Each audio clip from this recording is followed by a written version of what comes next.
Paper में जैसे मान लो प्रकाश से जुड़ा हुआ कैसा भी क्वेश्चन आ रहा है, ठीक है ना, अगर उस क्वेश्चन में जैसे होता ना कि कोई कोई पॉइंट होते हैं कि एक पॉइंट का मतलब नहीं समझ में आता है, कोई शब्द के अर्थ नहीं समझ में आता, तो उससे क्वेश्चन नहीं पता नहीं क्या बदल जाता है, ठीक है ना। कहीं कहीं होता है कि एक एक वर्ड से और यहाँ पे सबसे मेन चीज जानते हो क्या, आपतित, आपतन, परावर्तित, परावर्तन, ये सारी चीजें थोड़ा थोड़ा सब मिलती जुलती है। तो अगर हर चीज में अंतर नहीं पता रहेगा तो फिर गड़बड़ हो जाएगा, समझ रहे हो ना। तो छोटी छोटी चीजों में अंतर पता होना बहुत जरूरी है, वो चाहे जिसमें हो। प्रकाश आपके फिजिक्स का सबसे पहला चैप्टर, सबसे इंपॉर्टेंट चैप्टर, एकदम स्टार्टिंग से एक एक लाइन में सारी चीजें बेसिक से बता रहा हूं, ठीक है ना। जैसे कि आप ध्यान से देख सकते हैं कि सबसे पहला नंबर में आपकी जो हेडिंग बनी है प्रकाश है, ठीक है ना। प्रकाश क्या होता है कि प्रकाश एक ऊर्जा का रूप है, एक प्रकार से प्रकाश एक क्या है, ऊर्जा है, जो हमें वस्तुओं को देखने में मदद करती है। प्रकाश को हम देख नहीं सकते, मैंने आपको बताया था कि प्रकाश क्या है, जो जिसको हम देख नहीं सकते, एक सीधी रेखा में गमन करती है, जिसके मदद से हम अपने सामने उपस्थित वस्तु को क्या कर सकते हैं, आसानी से देख सकते हैं। यहाँ पे कमरे में प्रकाश है, हम आपको देख पा रहे हैं, आप हमें देख पा रहे हैं, ठीक है ना। अभी प्रकाश को हटा दिया जाए, प्रकाश मतलब एकदम अंधेरा कर दिया जाए, ना हम आपको देख पाएंगे ना आप हमको, समझ रहे हो कि नहीं समझ रहे हो।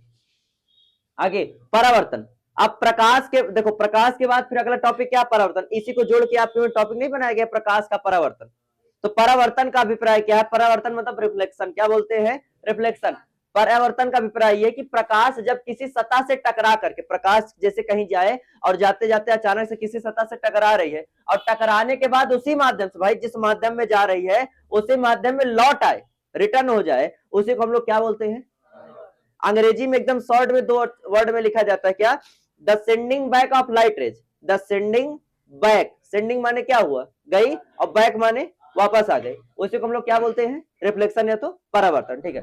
आपतित किरण, आपतित किरण क्या होती है कि ऐसी किरण, प्रकाश की वह किरण जो दर्पण पर गिरती, मतलब एक एग्जांपल पे जैसे आप दर्पण सामने ले लिए, ठीक है, आपको परावर्तन कराना, आपको एक ऐसा माध्यम देखना है कि जहां पे प्रकाश आए और टकराने के बाद प्रकाश वापस क्या हो जाए, लौट जाए। तो वह किरण जो सीधे किसी स्रोत से आकर के और दर्पण पर गिरती है, क्या करती है, मतलब एक एग्जांपल पे कि अगर आप टॉर्च ले लें, ठीक है, अगर आप टॉर्च किसी शीशे पे मार रहे हैं, तो जो प्रकाश की किरण गई टॉर्च से निकल के शीशे तक, वही किरण आपकी क्या होगी, आपतित किरण, क्या होगी, समझ में आया, ठीक है ना। अभी मैं एक चित्र बना करके आपको समझा रहा हूं, ठीक है। उसके बाद होता है परावर्तित किरण, दर्पण पर गिरने के बाद, ये दर्पण पर क्या हुई, पर वाली गिरी, और दर्पण पर गिरने के बाद उससे टकरा करके जो किरण वापस लौटती है, उस किरण को हम लोग क्या बोलते हैं, परावर्तित किरण। ये चीज ध्यान दीजिएगा, ये किरण आती है और ये टकरा करके वापस क्या हो जाती है।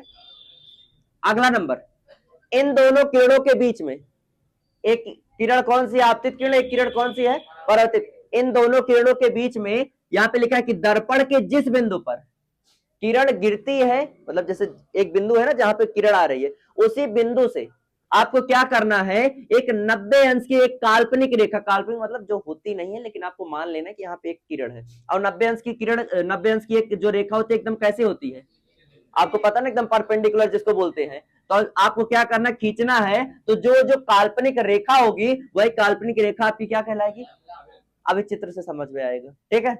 आगे क्या है, आपतन कोण, आपतन कोण क्या होता है, अभी आपने आपतित किरण पढ़ा, अभी आपने अभिलंब पढ़ा, आपतित किरण जैसे कोई यार एक एग्जांपल पे, इसको मैं थोड़ा सा ऊपर का हटा रहा हूं, ठीक है। ये जैसे कोई सतह है, ध्यान से देखिएगा, ये मैंने इसमें क्या कर दी, कलई, ये दर्पण बन गया। यहां से मान लो ये कोई स्रोत है, जिस स्रोत से प्रकाश क्या हो रहा है, तो मैंने कहा कि ऐसी किरण जो दर्पण पर सीधे गिरती है, उस किरण को हम लोग क्या बोलते हैं, ये वाली किरण कौन सी है, जिस बिंदु पर गिरी, इस बिंदु से सीधे एक 90 अंश की रेखा खींचनी है, एक सीधे कैसी रेखा खींचनी है, यही 90 अंश की रेखा क्या कहलाएगी, क्या कहलाएगी, अभिलंब। अभिलंब के बाद टकराने के बाद जिस माध्यम से लौटी, जितना कोण बनाते हुए आई उतना कोण बनाते हुए वापस क्या हो जाएगी, लौटेगी। तो आपको पता ना कि दर्पण से टकरा करके जो किरण वापस लौटती है उस किरण को क्या बोलते हैं, तो ये वाला हो जाएगा आपतित, ये हो जाएगा परावर्तित, और ये बीच वाला देखिएगा इधर, आपतन कोण में क्या लिखा है, आपतित किरण तथा अभिलंब के बीच का कोण, ये आपतित किरण है, ये क्या है, तो इसके बीच का कोण मतलब ये वाला, जिसको हम लोग आई से प्रदर्शित करते हैं, कैसे प्रदर्शित करते हैं, बीच का कोण कौन सा कोण कहलाता है, ठीक। आगे फिर हमारा कौन सा कोण है, परावर्तन कोण, परावर्तन कोण में क्या लिखा, परावर्तित किरण, ये कौन सी किरण है, तथा विलंब मतलब ये इसके बीच का कोण क्या कहलाता है, इसको हम लोग क्या बोल देंगे, ठीक है ना। ये लिख लीजिए। यहाँ पे एक चीज ये भी समझिएगा, ये वाला कोण हमेशा इस कोण के क्या होता है, बराबर होता है, ठीक है ना। ये सारे पॉइंट समझ में आ गए होंगे, ठीक है ना, इसको नोट करिए जल्दी। इसी क्रम में अगर आगे देखें, परावर्तन के नियम, आप समतल दर्पण, अवतल दर्पण, उत्तल दर्पण, देखिए परावर्तन का नियम हो चाहे अपवर्तन का नियम हो, इन नियमों में से जरूर सवाल आते हैं, ठीक है ना। और सवाल जो भी आएगा 2 नंबर 3 नंबर 4 नंबर का सवाल बना के आएगा। परावर्तन का नियम हो चाहे अपवर्तन के नियम, बहुत आसान है। परावर्तन का नियम यही कि अभी आपने जो पीछे पढ़ा, आपतित किरण, परावर्तित किरण, अभिलंब, ये सब पढ़ा है कि नहीं पढ़ा। पहला नियम यही कहता है, आपतित किरण अभी आपने बनाया था कि नहीं बनाया था, ऐसा चित्र बनाया था ऐसे करके,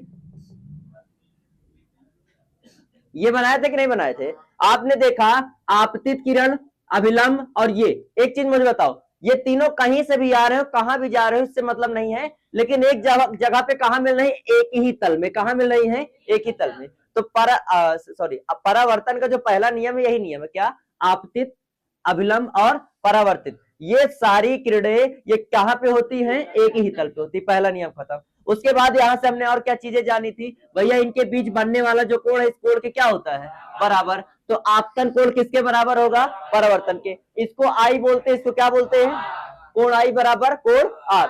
ये दोनों नियम लिखे हुए हैं। जबकि परावर्तन में जब आप उसमें अपवर्तन में जब आप जाएंगे, तो अपवर्तन का नियम क्या होता है, अपवर्तन में आपको पहले नियम में यही बताते हैं, सेम जैसे इसमें है, जैसे सेम इसमें होता है ना, सेम उसी तरह उसमें भी होता है। दूसरा नियम चेंज हो जाता है। दूसरा नियम वहां पे क्या होता है, अपवर्तन कोण की ज्या मतलब sine I upon sine R बराबर क्या होता है, नियतांक क्या होता है, नियतांक।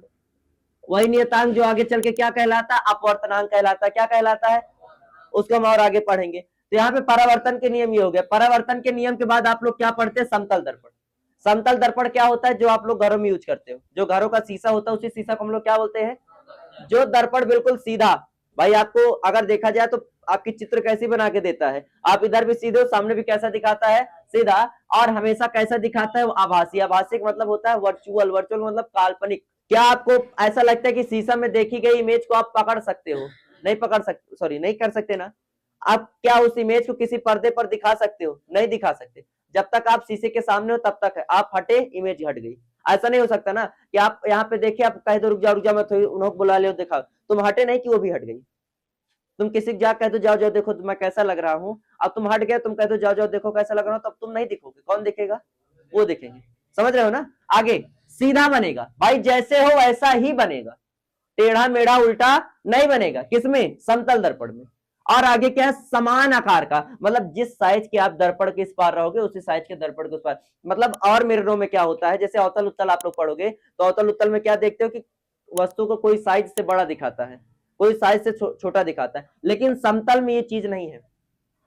समतल में क्या है, ये जिस साइज का वस्तु रहेगा उसी साइज का दर्पण में दिखाएगा। आगे है उत्तल और अवतल दर्पण, अंदर की ओर घुमा वाला दर्पण। पहले ध्यान समझ लीजिए चित्र कैसा बनता है, ये है, ये तुम्हारा क्या है, अवतल दर्पण। ये कौन सा दर्पण है, ये बाहर कलई कर दिया, तो इसमें परावर्तक पृष्ठ कौन सा हो गया, अंदर की ओर। अंदर की ओर है कि नहीं है, इसलिए अवतल में लिखा है कि अंदर की ओर घुमाव वाला।